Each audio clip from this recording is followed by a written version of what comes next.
Hi,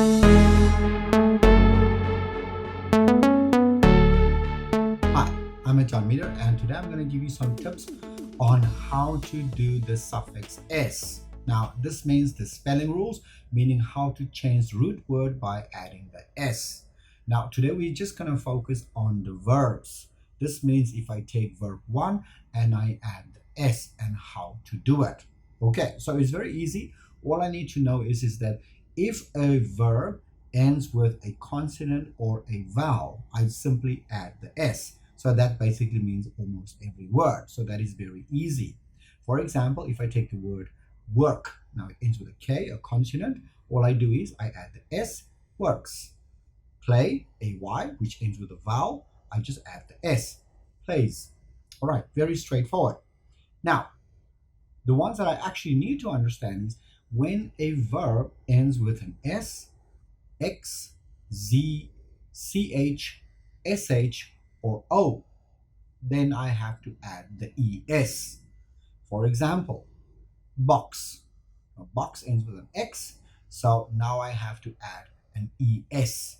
Boxes. Match ends with ch, and I have to add the es. Matches. Okay. The next rule, the third rule is if a verb ends with a y, then what I have to do is I have to change the y to an I and add the es. Okay, for example, cry, C-R-Y, the y I change to an I and I add the es, cries. Now, the final rule is an exception. This means it's a special rule. These are for verbs that ends with a vowel and a y. For example, ay, ey, oy, and uy. This, I simply just add the s.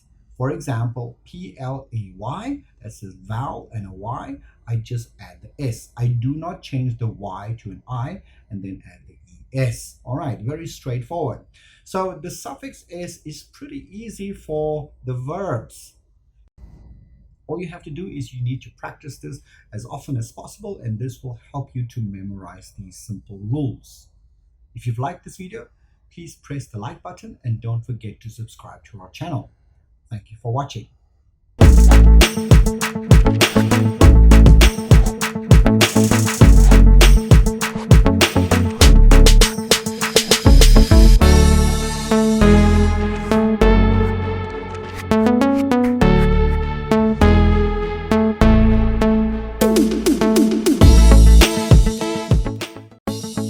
Make sure to check out these other great videos from Ajarn Mieder, and be sure to subscribe and ring the bell to be notified about our latest videos.